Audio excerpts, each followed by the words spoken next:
La memoria del justo no perecerá. Esta sentencia de la Escritura se cumple perfectamente en la vida de Santa María Antonia de Paz y Figueroa, porque de hecho la estamos recordando ahora mucho tiempo después de su muerte. Y la estamos recordando porque la Iglesia le ha dado el honor de los altares. Por eso hablemos un poco de esta gran santa y que ha estado tan ligada a los santos ejercicios de San Ignacio de Loyola.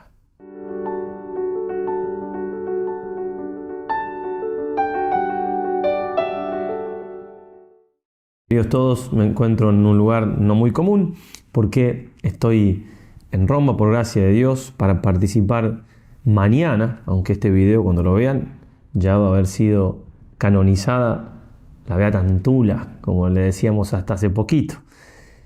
De hecho terminaré este video con un saludo desde el Plaza San Pedro con alegría de haber ya participado de la Santa Misa. Bien, esta vida, esta santa se merece un video mucho mejor que este, incluso alguien que lo haga mejor y todo, pero bueno, no podíamos dejar pasar la oportunidad de hablar de ella en el día de su canonización, de una santa argentina. Bueno, soy argentino, nuestra congregación religiosa nació en Argentina y además tan ligada a los santos ejercicios. Pero bueno, comencemos como se debe hacer siempre, rezando a nuestra Madre del Cielo. Espíritu Santo, amén. Dios te salve María, llena eres de gracia, el Señor es contigo. Bendita tú eres entre todas las mujeres y bendito es el fruto de tu vientre Jesús. Santa María, Madre de Dios, ruega por nosotros pecadores, ahora y en la hora de nuestra muerte. Amén. Santa María Antonia de Paz y Figueroa, ruega por nosotros. San Ignacio de Loyola, ruega por nosotros. El padre Alfredo Sáenz, en una vida cortita que escribe de ella junto con otras vidas de héroes y santos, todavía no estaba canonizada, dice así: quisiéramos tener la pluma de alguno de los grandes de la literatura para presentar como corresponde la figura de esta mujer tan extraordinaria, que aún hoy nos asombra por sus hazañas, una mujer de la madeja de Isabel la Católica y de Santa Teresa, gloria de nuestra patria, argentino también el padre. Obviamente podemos decir eso y mucho más en el sentido que alguien que hable mejor de ella, qué mejor sería. Pero bueno, como decíamos recién, hagamos lo que podemos, lo que podamos y digamos algo de esta gran santa, algunas cosas a tener en cuenta en su vida. Bien, ella nace en el año 1730 y es de una familia noble, ¿sí? Una familia acomodada, nace en Santiago del Estero o en Silípica, ahí está su santuario. Hay algunas discusiones de los historiadores exactamente dónde nació, pero la ciudad de Santiago del Estero era la más antigua de Argentina, la ciudad de ciudades, la madre de ciudades. Bien, era muy hermosa y, como digo, de una familia acomodada, pero el Señor la llama de temprana edad y a sus 15 años ya ella deja de algún modo la vida del mundo, los éxitos que podía tener, e ingresa como beata de la Compañía de Jesús. ¿Qué era una beata? Bien, un padre de la compañía dirá así en el año 1654, un poquito antes, pero esto ya tiene mucho tiempo, no solamente en el entorno jesuita, sino es algo propio de la vida de la Iglesia ya desde la Edad Media. Hay en Santiago un gran número de vírgenes consagradas a Dios que viven fuera del claustro y se llaman beatas. No son inferiores a las monjas claustradas, tanto por su fervor en la virtud como por su modestia y recogimiento. Se juntaban, de hecho, vivían lo llamaban beaterios, porque justamente eran las beatas. Beatas porque es como el Señor dice, ¿no? En el Sermón de la Montaña, beatus, sí, bienaventurado, feliz. Bueno, y ahí va diciendo las bienaventuranzas. Bueno, eran personas que se dedicaban a vivir lo más posible esto que mandaba el Señor, por eso entonces les ponían ese título, ¿no? Y beaterio a la casa donde vivían. ¿Y a qué se dedicaban? A hacer obras de caridad, ayudar en este caso a los padres de la compañía en los quehaceres, en los ajuares litúrgicos, por supuesto también en los ejercicios espirituales, hacían obras de apostolado. Es decir, eran ellas en ese tiempo lo más parecido a lo que es ahora una religiosa, una monja, que no vive en el claustro. Lo que pasa es que en ese tiempo las religiosas, si una mujer quería ser religiosa, tenía que ser de clausura, no había otra opción. Entonces era lo más parecido, digo, hasta ella, como pueden ver en las imágenes, se muestra vestida con la sotana de los jesuitas. No es que una sotana permanente, pero un vestido de una religiosa, ¿no? Entonces es lo más parecido, repito, y digo, tenían votos privados, en el sentido de que no eran religiosas, pero votos de castidad, pureza, obediencia, incluso cambiaban el nombre. Ella de María Antonia de Paz y Figueroa pasó a llamarse María Antonia de San José, y así firmaba. Y firmaba también como Beata Profesa de la Compañía de Jesús. Hago una aclaración que no sé si vale mucho la pena, pero creo que hagámosla. Se la quiere presentar a ella hoy en día como una mujer así en contra del patriarcado. Es una cosa que como buscando el empoderamiento de las mujeres. Obviamente una mujer extraordinaria y no muy común en su tiempo lo que hizo. Pero si hay que buscar algunos rasgos de estos que se dicen así con estas palabras que acabo de decir, en su vida no se encuentran. De hecho, sus santos, a quienes más tenía devoción, eran todos hombres, ¿sí? San Cayetano, San Ignacio de Loyola, San Estanislao de Kolska. Bien, y tenía un amor por San Ignacio y por los padres también de la Compañía de Jesús. De hecho, bueno, como vamos a ver, en el año 1767 pasó eso de que fue expulsada la compañía, después fue suprimida. Una cosa que se dice muy rápido, pero una cosa terrible para la vida de la iglesia. Bien, yo, por las dudas digo, no soy de la Compañía de Jesús, somos Instituto del Oro Encarnado. Digo, porque a veces en sotana y hablando de los ejercicios y demás. Bien, ¿y qué pasó en la vida de ella? Fue un shock, imagínense, eran sus padres los de la compañía. Se quedó sin directores espirituales, se quedó también la manutención de ella, sí, vivían de limosna, pero también las estancias que tenían los jesuitas para sus colegios y demás le ayudaban también a vivir a ellas. Bueno, en fin, pero sobre todo la parte espiritual. Quedarse huérfana, en definitiva es un sentimiento de orfandad grandísimo al irse los padres de la Compañía de Argentina. ¿Y qué va a hacer ella?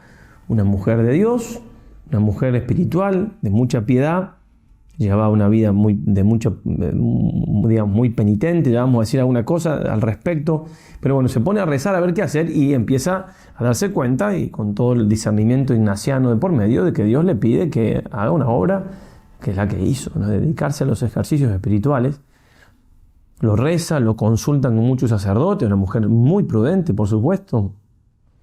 Y bien, en la celda, que ya era como un lugar de visita turística religiosa, por así decirlo, la celda de San Francisco Solano, en la ciudad de Santiago del Estero, ella recibe la confirmación, muy ignaciano esto, es una consolación muy grande, confirmándole Dios que quería eso para su vida ahí en adelante, que se dedicara a lo que se dedicó y lo que no se puede separar su vida ahora, antes tampoco, porque era una beata jesuita, pero después ya imposible separar su vida de los santos ejercicios de San Ignacio, ¿no?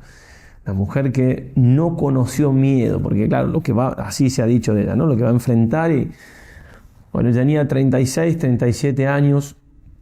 Bien, digamos alguna cosa, vamos a ir mechando con mucha libertad. Digo, esto no es una clase académica, es una charla. Algunos escucharán haciendo otras cosas, como solemos muchas veces con algunos videos de YouTube y demás. Algunas anécdotas, algunas cosas con respecto a su vida. Preferentemente voy a seguir un libro de Monseñor Escurra. De paso, comento que en el día de hoy, hoy es 10, mañana es 11 cuando sale este video. Bueno, en algún hora del día, y si está ya lo voy a poner aquí. Se publica en Amazon un libro sobre la vida de la santa, que era realizado por una de nuestras religiosas.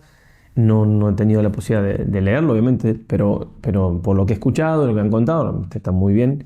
Así que vamos a aprovecharlo. Yo, por supuesto, también lo haré.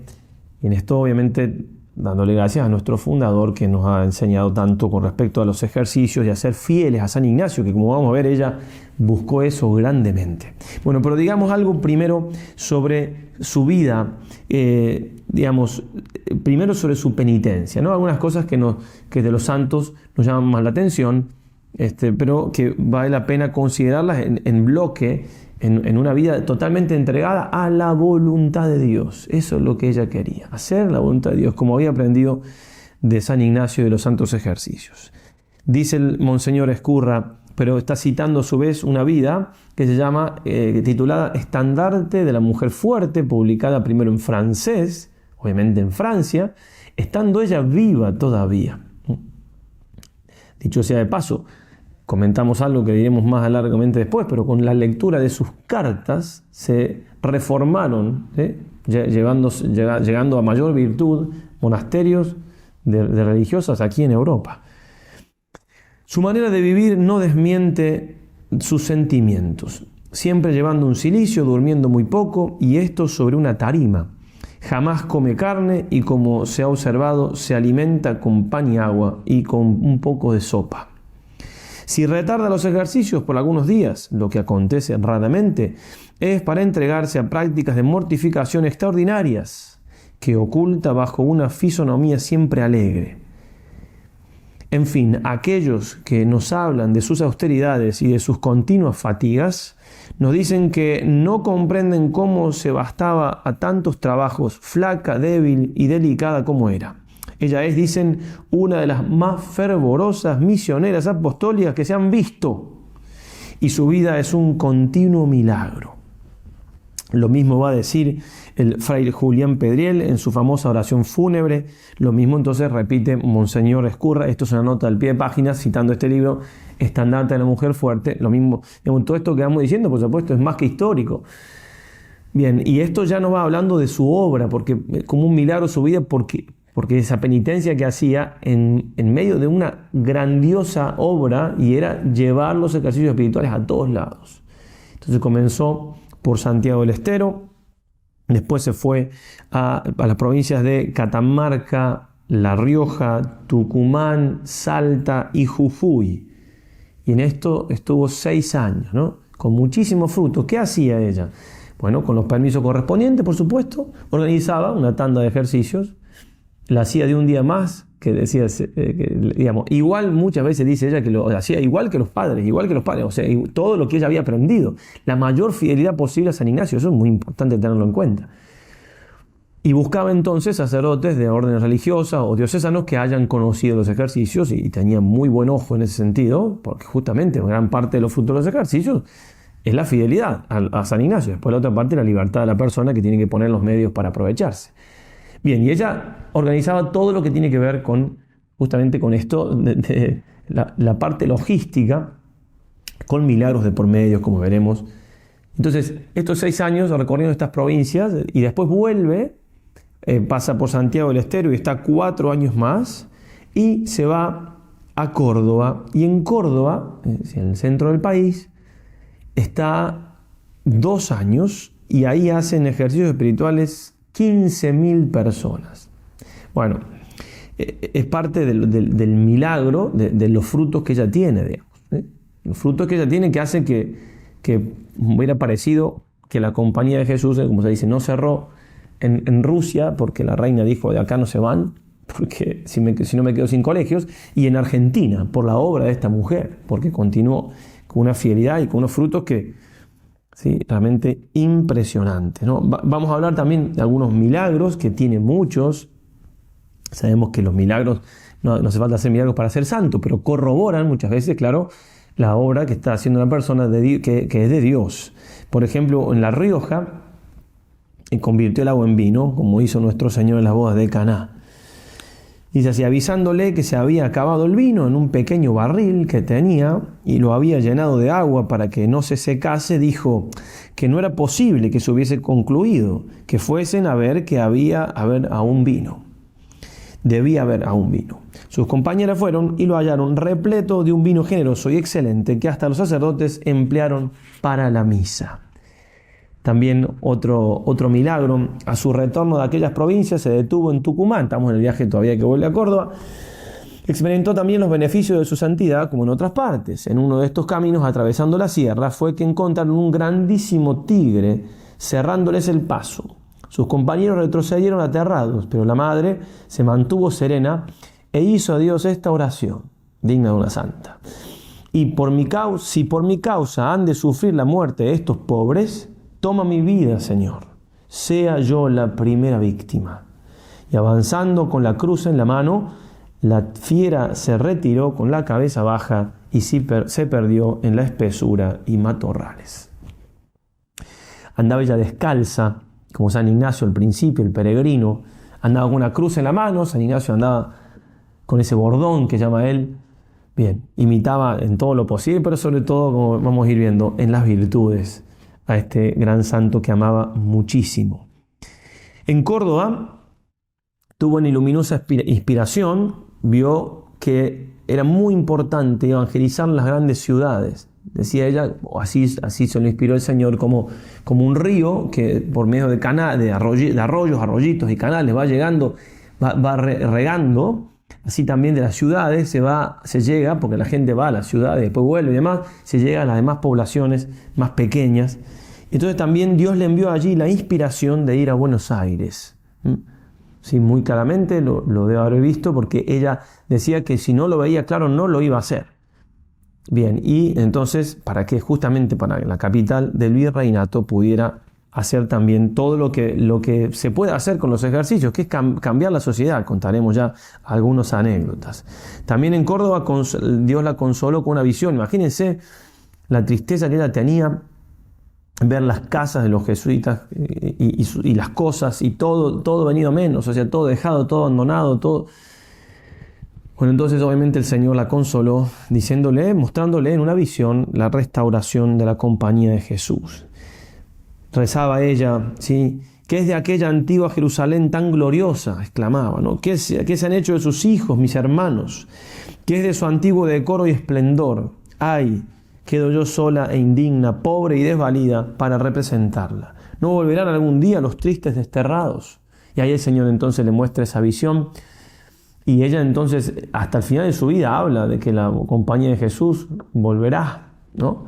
Y era una cosa impensable. Es más, gracias a ella, porque fue tanta la persecución, fue tanto el diablo como se encarnizó, se estaba haciendo mucho bien. No quiere decir que en algún lado alguna cosa de la compañía de Jesús en ese tiempo hayan sido mejorables. Es una cuestión histórica que no nos vamos a meter ahora, pero obviamente que más allá de eso, que lo que sucedió no fue de Dios. que realmente no fue Dios. El superior de la compañía estuvo preso, creo que 2 años en el Vaticano, preso. Y después de eso dijo, yo después de meditar, pensar, no veo ningún motivo para que haya sucedido. Bueno, el diablo mete la cola realmente, y donde se hace mucho bien, busca hacer mucho mal. Entonces, pero era impensable, porque hasta el mismo San Ignacio, que ya era canonizado y todo, era mala palabra, no se lo podía pronunciar. Entonces ella no, contra todo y contra todos. Hablaba de que volverían, y también gracias a ella se volvió, ya estando en Buenos Aires, se volvió a rezar la misa en honor a San Ignacio. Imagínense lo encarnizado que está un santo canonizado, no se podía celebrar más la misa. Gracias a ella se volvió a celebrar en Buenos Aires la misa en honor a San Ignacio. Bien, entonces decíamos, habiendo visto claramente que el Señor le pedía que vaya a Buenos Aires, fuese a Buenos Aires, emprendió ese camino, 700, 800 kilómetros, a pie, descalza, con un grupito de personas. Bien, llegando a Buenos Aires, claro, las confundían, algunos dicen que confundían como con brujas, porque había muchas mujeres. Imagínense después de ese caminar, el aspecto que tendrían. Otros que eran como niños, eran niños en definitiva, que le tiraban piedras, como gente de la calle, y los niños se querían burlar. Como sea, ella fue ahí a la iglesia de la Piedad, donde está actualmente enterrada. Allí el Señor la consoló con una notable inspiración. El Señor así no nos deja, el Señor, si uno se entrega a Él, mostrándole que su obra sería sumamente fructuosa y duradera en esta populosa capital, cuenta un autor. Entonces, así fue, ¿sí? Su obra fue no solamente muy fructuosa, sumamente, sino también duró muchísimo. De hecho, la casa no fue destruida. 2 presidentes de la nación argentina quisieron destruirla, y al querer firmar le tembló la mano. Y es actualmente la casa más antigua de Buenos Aires. Ella murió en el año 1799. se corre un poquito, hasta donde yo pude ver en el mapa, y estuve ahí también, pero viendo desde arriba, se corre un poco la calle porque queda un poco descuadrada esa manzana donde está la Santa Casa de Ejercicios. ¿Cómo es que caminaba esta mujer tanto? ¿Dónde sacaba la fortaleza, ayunando y todo? Bueno, el secreto está obviamente siempre en lo mismo, en la santidad y en la unión con la fuerza misma que es Dios. En la Casa de Ejercicios se lee, se puede en un mural: el amable Jesús es quien me conduce y me permite estos pasos. Todo eso es aplicable a nuestra vida, ¿Cómo hacemos para crecer en la vida espiritual? ¿Cómo hacemos para emprender obras de Dios? Tan miserables que somos. ¿Cómo hacer? Es Jesús. Simplemente tenemos que tratar de descubrir su voluntad. Y descubriendo su voluntad, Él se encarga de que eso que Él nos ha pedido que hagamos, lo podamos hacer. No hay otro secreto.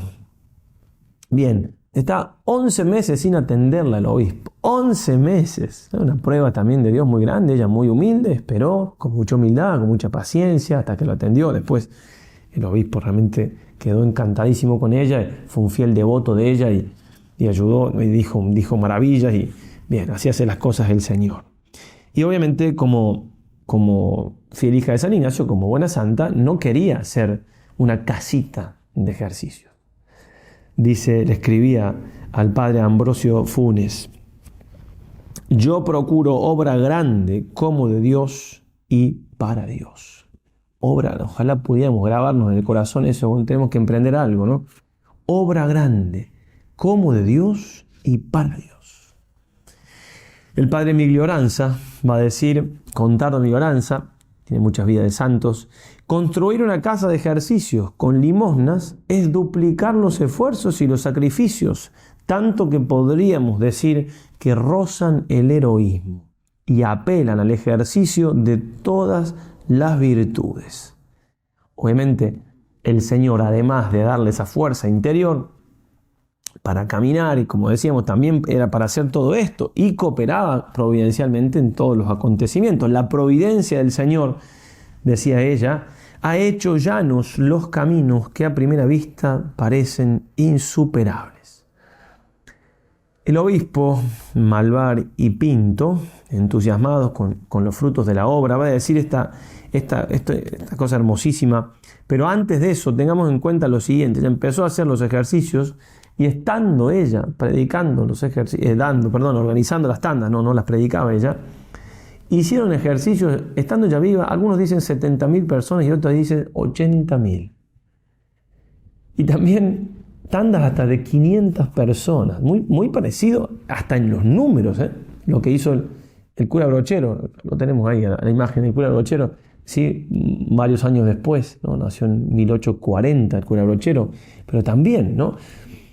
Modestia aparte, porque no tenemos ningún mérito, pero digo, que se sepa, no se conocen santos, que yo sepa, que hayan hecho tanto por los ejercicios en cuanto a la difusión, no en cuanto a comentarios, sino en cuanto a la difusión.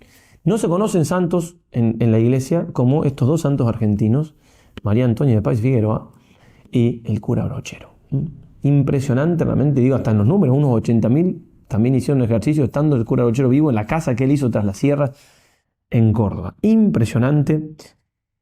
Bien, incluso en el caso de Novantula se vanagloriaba ella en el buen sentido, no se gloriaba, no se vanagloriaba de que había una función teatral unos días y ella ponía una tanda de ejercicios y tenían que cerrar el teatro, no iba nadie, todos iban a hacer ejercicios. Lo contaba eso los sacerdotes que estaban aquí en Europa, aquí en Roma sobre todo, con las cartas que le enviaba de lo que iba viviendo allí.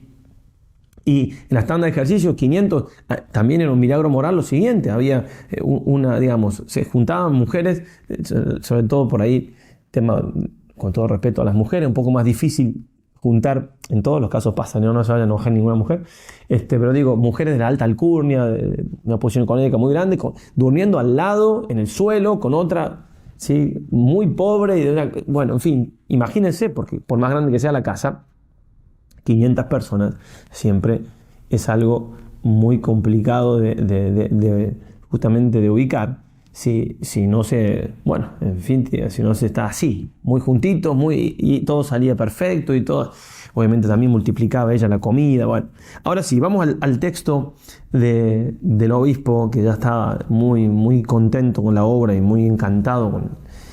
Hasta el día de la fecha pasan ya de 15.000 almas las que hicieron los ejercicios en esta casa, sin que a ninguna se le haya exigido ni un dinero por los 10 días de su estada y abundante manutención.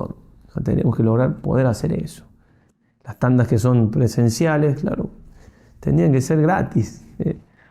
Eso es una falla que tenemos. No, tenemos que lograrlo. Hay que haber gente que pueda donar y nosotros poner la cara para eso. El cura Brochero también lo hacía gratis. Y abundante manutención. En el caso nuestro tratamos que nadie se quede sin hacer. Alguna persona no puede, se le junta el dinero de algún lado, pero ahí, a que sea gratis, estamos muy lejos. El arreglo y métodos que se observan en estos ejercicios sobre tener nuestra expresa aprobación es tan inmaculado que convierte a las almas, porque aquí se ven sujetos que por vivir en las vastas campañas de esta diócesis, lejos de parroquias y curas, unos que nunca se han confesado, otros porque muchos años no solo han hecho y todos con arrepentimiento verdadero lloran su estragada vida y conciben firmes propósitos de enmendarse. Los tibios se enfervorizan, los fervorosos se alientan a correr y finalmente en todo y en todos se palpa el aprovechamiento espiritual y adelantamiento en la virtud. Eso hacen los ejercicios. Lo hacían en esa época, lo hacen ahora. Siempre. Pero claro, aquí había un plus, era una santa detrás de la obra.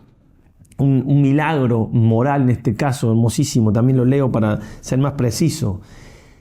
En el caso de un ladrón y su víctima. Como ejemplo, estos edificantes se refiere, este no es del obispo, esto es de Monseñor Escurra, del libro que estamos siguiendo. Se requiere que en una de las numerosas tandas de ejercicio entraron allí 2 personas al mismo tiempo, el ladrón y el robado. Un buen hombre poseía un pequeño almacén y de repente le fue hurtado de él una suma que constituía casi todo su caudal.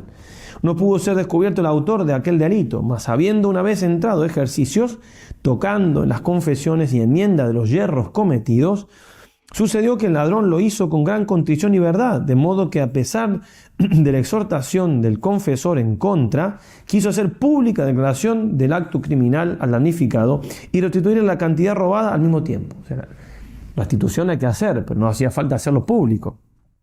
El damnificado, conmovido por su parte por su arrepentimiento, lo perdonó de buena gana y rehusó recibir su indemnización diciendo que Dios lo había favorecido mucho y no tenía ya necesidad de aquel dinero.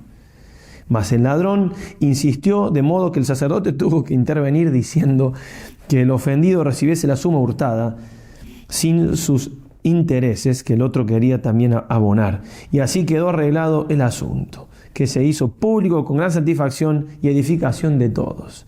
El ladrón y su víctima fueron en adelante siempre amigos. Actos de esta naturaleza de restitución o satisfacciones debidas se repetían muchas veces en aquella santa casa, ¿sí?, que justificaban justamente su nombre, santa, porque daban estos santos frutos, ¿no? Bueno, una confianza también ella absoluta en la providencia de Dios, y en este sentido también como San Ignacio, ¿no? No organizaba tanta de ejercicio propiamente él, o sea, lo hacían sus hijos, pero en definitiva él se veía en su diario vivir, que andaba a lo que Dios le diera, y ella entonces lo aplicaba esto a organizar estas tandas. Digo, San Ignacio organizaba tandas también, pero entiéndase bien que no fue lo propio de San Ignacio ponerse, ¿no? Hizo muchas otras cosas, bien, y a muchos casos predicaba de uno a uno. En sus peticiones jamás la guiaba la codicia ni el abuso. No pretendía ni rentas, ni riquezas o aparatos del mundo, sino buscar el alimento para sus pobres y protegidos. También la casa en un momento fue, además de ser casa de ejercicio, fue casa para gente que necesitaba y demás. Como una gallina busca para sus polluelos.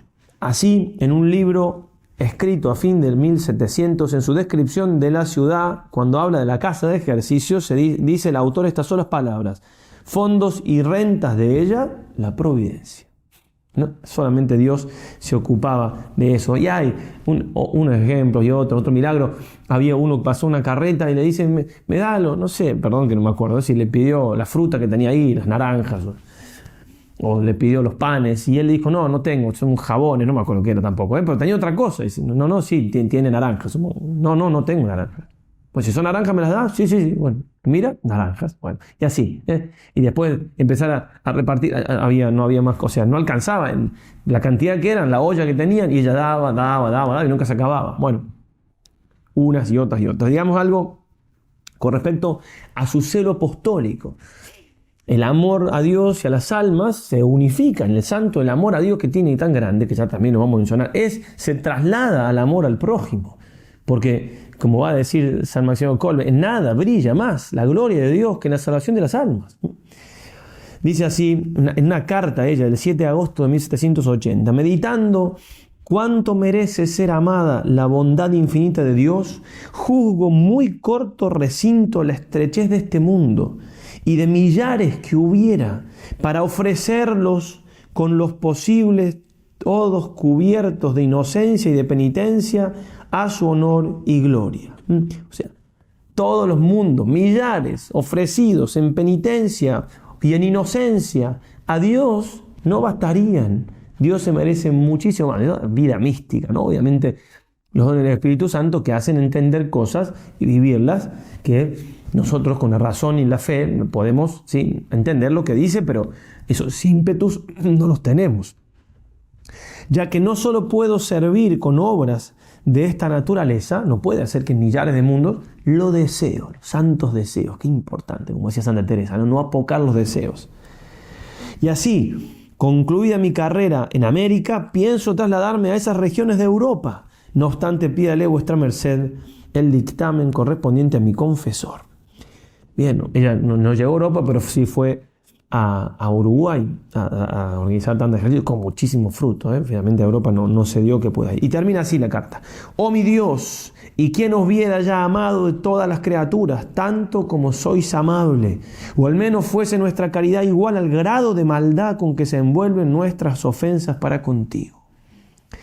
También en otra carta, 25 de enero de 1783, siempre me ha ocupado el corazón más el deseo de la salvación de las almas redimidas con la sangre del Hijo de Dios que las mayores penitencias de los santos. Claro, obviamente que esa es una cosa más grandiosa.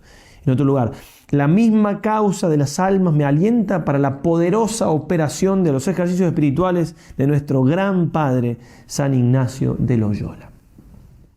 Monseñor Ezcurra dirá, nada la detiene, ni los montes ni los ríos. Es como San Ignacio, no se frenaba ante nada ni ante nadie. Ni los caminos más ásperos, ni los desiertos, ni los bosques, ni los animales feroces, ni el temor de los indios, ni las enfermedades, ni las intemperies, ni la distancia inmensa. Todo lo atraviesa a trueque de proporcionar a las almas los medios de volver a Dios. Ella busca a los hombres rudos e ignorantes del campo, a las mujeres del pueblo y de servicio, para instruirlos y morigerarlos, a los caballeros ricos y señoras principales para recordarles sus deberes y las eternas verdades en medio del fausto y los goces de la vida, a los presos para consolarlos en sus mazmorras y regenerarlos para el bien, a las mujeres extraviadas para volverlas al sendero del honor y la religión, a los bandidos y todos los pecadores para convertirlos. A todos les brinda como una piscina de salud en sus instituciones. Bien, obviamente que solamente puede hacer una obra si una persona que posee, repetimos, un gran amor a Dios, una vida mística, mucha humildad. ¿Cómo Dios va a hacer una obra grande si no somos humildes? De hecho, el gran obstáculo, quizás el mayor, que le ponemos a Dios para que haga obra grande por nosotros, en nosotros, con nosotros, a pesar de nosotros, es la soberbia. Porque si Dios nos diera todos los frutos que Él querría darnos sin la humildad necesaria que tenemos que tener, nos haría un daño enorme, porque nos las creeríamos y eso nos va a terminar, nos vamos a ir al infierno. Por eso hay que luchar siempre por esa gran virtud que ella tenía. Por ejemplo, en sus últimos tiempos, dice Monseñor Ezcurra, parece fue un designio especial que tuvo de ocultarse y hacerse olvidar del público que tanto había beneficiado sus buenas obras, celoso empeño por su salvación y santos ejemplos. Pero finalmente quedó como oculta. Así, no vemos figurar su nombre ni aún en los documentos y escrituras necesarias, ni en cartas u otros papeles que le pudiesen sobrevivir. Todo su empeño era borrarse de la memoria de los hombres y evitar los honores y testimonios de que ya no necesitaba para cumplir su alta misión. De algún modo lo que hizo San Ignacio al principio de su conversión, pasando que no lo conocía nadie, en Manresa no decía qué nombre tenía, nada, demoró el viaje para cruzar a Roma porque pasaba ahí una gente que lo podía conocer y él, bueno, lo hizo ella al final de su vida. San Ignacio después ya era conocido, era superior general de la compañía, ya no podía, y lo hizo. Su testamento es la mejor prueba. Se manda a dar a la tierra como pobre olvidada y sin epitafio, como huyendo de los hombres aún después de muerta, señal del poco aprecio que había hecho de sus alabanzas y estimación en la vida. Otro milagro, de paso, que traemos hermoso por el milagro en sí y también por la enseñanza. Estaban terminando la Santa Casa de Ejercicios allí en Buenos Aires y el albañil que estaba poniendo la cruz, en un lugar bastante alto, se cayó del andamio y se murió. Y una de las mujeres, no era propiamente, ella no fundó una congregación religiosa, pero obviamente que eran hombres, mujeres de mucha virtud y también con esos votos privados. Y después creo que 80 años después de su muerte, ya fue una congregación religiosa, tengo entendido, puedo equivocarme en esto, pero bueno, una de esas mujeres que eran como religiosas, va a unas consagradas, va y le dice: madre, el albañil estaba poniendo la cruz, se cayó y se murió.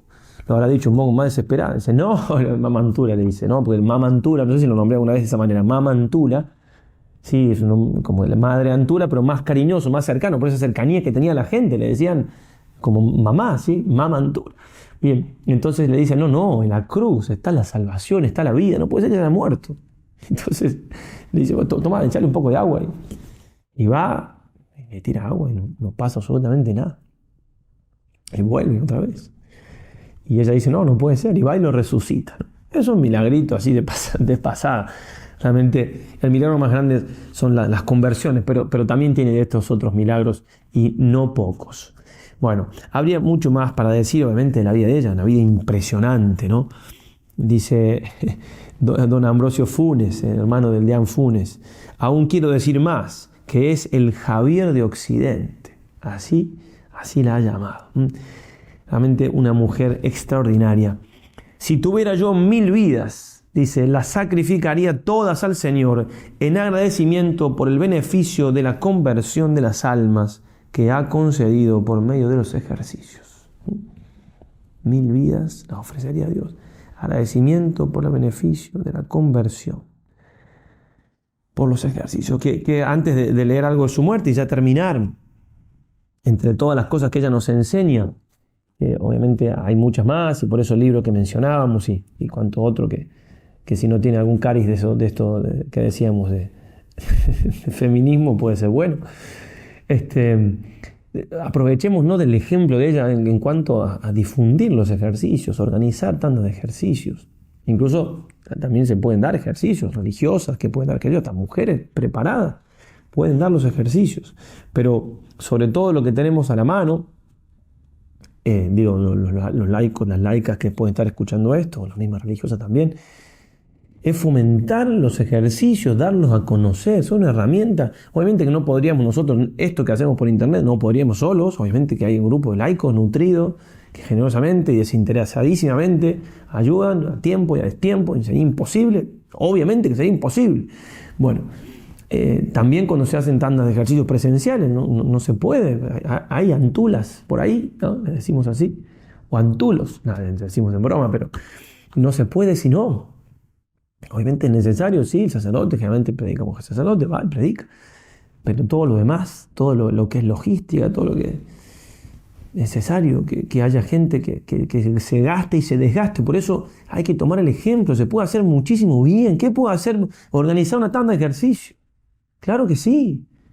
Y si no los he hecho, lo hago primero yo para convencerme del bien que hacen. Nosotros que hacemos lo que podemos por los ejercicios es porque hemos recibido grandísimo bien. En mi caso personal, ni mi vocación, ni mi perseverancia, no estaría acá sin los ejercicios. No puedo dudar en absoluto.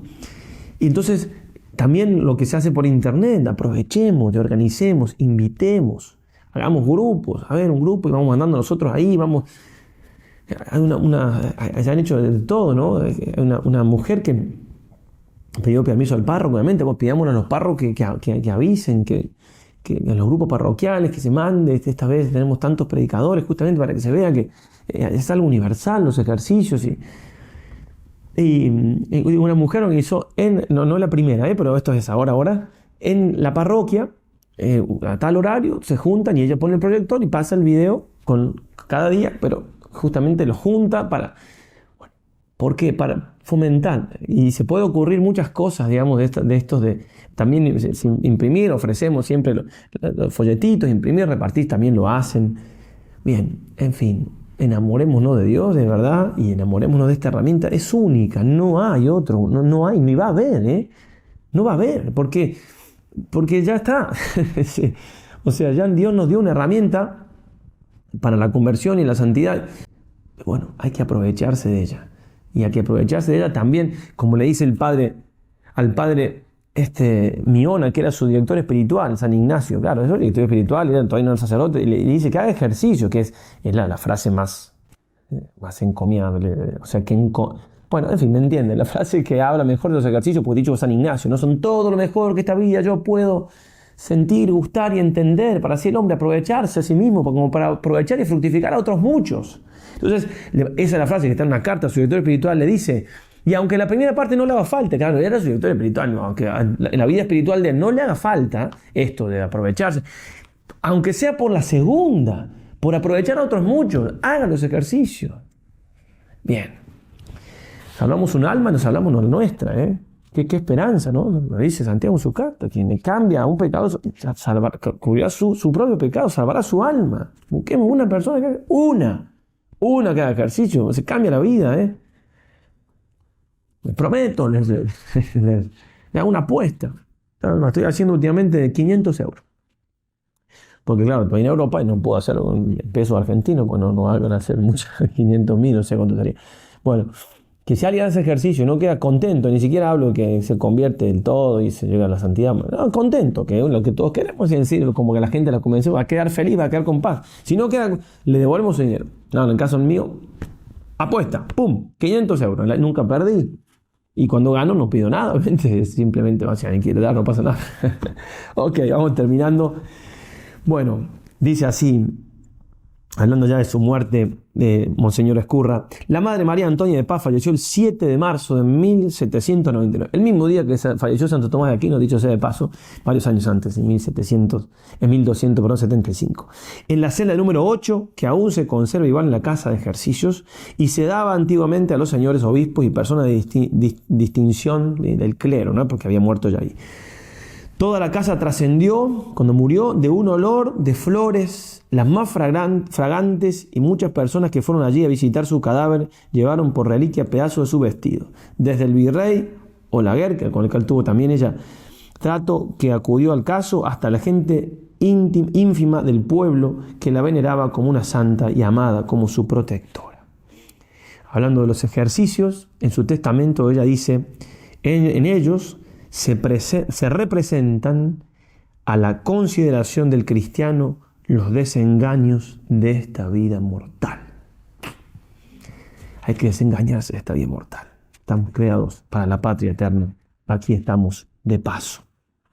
Dice San Luis María que la Santísima Virgen es el molde para el molde de Dios, el molde en el cual se hacen los santos, porque en ella fue el molde del Dios hecho hombre. Por eso también María Santísima, a la que tenía una grandísima devoción, como no puede ser de otra manera, también la moldeó a ella. Entonces le vamos a pedir a nuestra Madre del Cielo que también nos moldee a pesar de lo que somos, ¿cierto? Que nos moldee a imagen de su Hijo.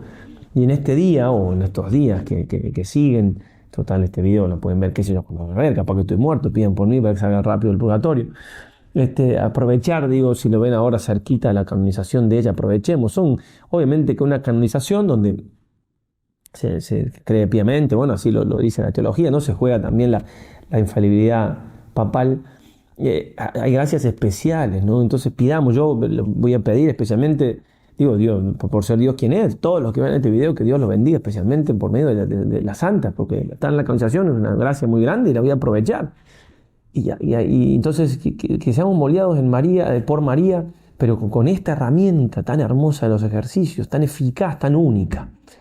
Esa gracia le pedimos a nuestra madre, esa gracia le pedimos a, digámoslo con todas las letras, de mañana, pero no importa, lo van a ver mañana, Santa María Antonia de Paz y Figueroa, con el nombre del siglo. Santa María Antonia de San José, con el nombre que se puso cuando hizo los votos.